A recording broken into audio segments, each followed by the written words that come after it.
Hi guys, welcome to HMS. It's good to have you right back on this channel. So today we'll be talking about things that you should know before you go for your obstetrics and gynecology posting.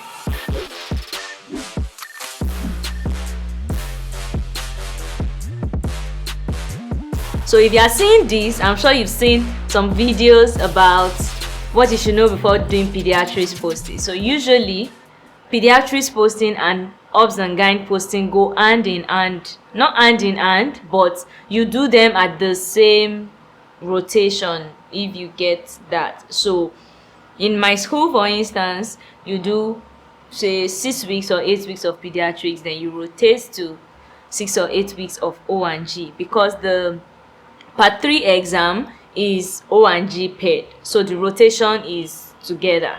So I want to believe that you've seen the video on things you should know before preparing to go for pediatrics posting. If you have not, please click the link up here to see that video, because you're going to find it really helpful. So let's get right into the video of today, which are the things that you should know before going for obs and gyn posting.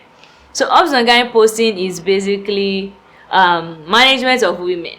Yes, it's about management of women reproductive organ, pregnant women, and so the obstetric part is about management of pregnant women and their babies, while the gynae part is management of the reproductive tract of a woman. So first thing that you should know before going for obs and gyn posting is that you're going to be seeing a lot of a woman's private parts.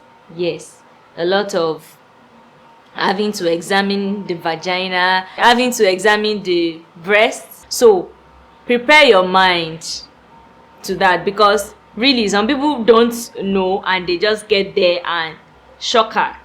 No, darling, you're going to be seeing a lot of that. So that's the first things first. Then the second thing that you should know before you go for your obstetrics and gynecology posting is that there are some basic skill and clinical acumen that you should earn during that posting. And one of the very important things that you should plan to learn in the posting is how to examine an obstetric client, and that is a pregnant woman, because more often than not you would palpate a gravid uterus in your MBBS exam. So even if you are not going to O and G to learn anything for your part 3 exam, which you should actually go and learn and master the act of palpating pregnant uterus. So I don't know if we should do that, an examination how to palpate a pregnant uterus. If you would want us to do that, please drop a comment in the comment section so that we can shoot a video on how to palpate a pregnant uterus.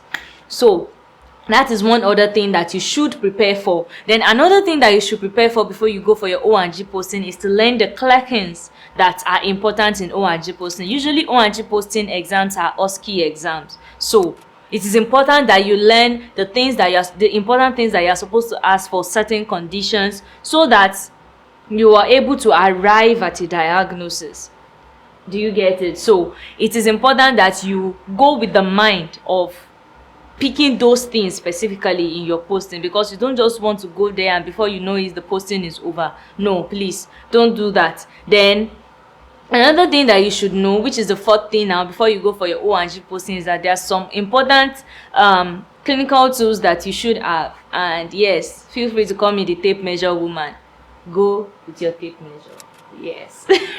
Because in O and G you're going to be doing measuring, and that is part of the examination of gravid uterus. You're going to be measuring the symphysiofundal height, so you actually do need the tape measure. And to be fair, when you get to the clinic there will be a tape measure there, but why I would advise that you go with yours and practice using it is because by the time you get to an exam you need to have yours. Bringing it out of your pocket, how you should roll it to measure, how you should roll it back before you put it back inside your pocket, all of those things. So it's actually better that you have your own personal tape measure. Start practicing with it during the posting, so that when you get to the exam it has become part and parcel of you, and you know you are not just being clumsy in your exam. Some other tools that you might need for your O&G posting is that O&G is, you'll be doing some surgeries in O&G. O&G is also a surgical specialty as much as it is a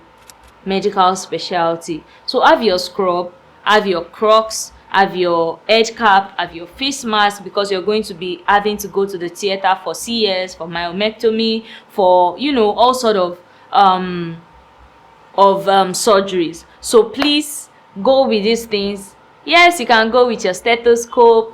Not so much, they are not so keen on you having a stethoscope, patella hammer, and all those other things on like pediatrics and medicine and surgery. But it is also important that you have these things, because who knows, you might have to examine a gynae patient who has probably a cardiology pathology, and you need to listen to the heart sound, listen to probably the bowel sound, and all of those stuff, and you don't want to go about looking for where to get a stethoscope all around. So go with those things and you are good to go. So last but not the least also, and the same applies like I said in the pediatrics video, is that you should also decide on the things that you want to read.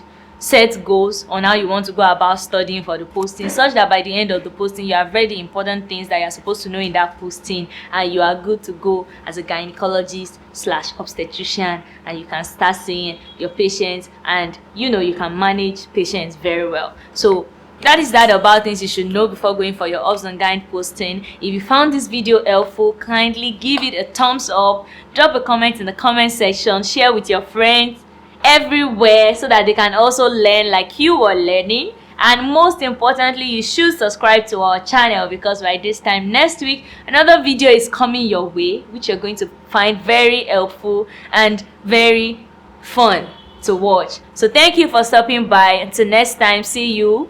Remember that you can always be a happy doctor. So yes, you can be doctor and be happy. So thank you for tuning in. Till next time, bye.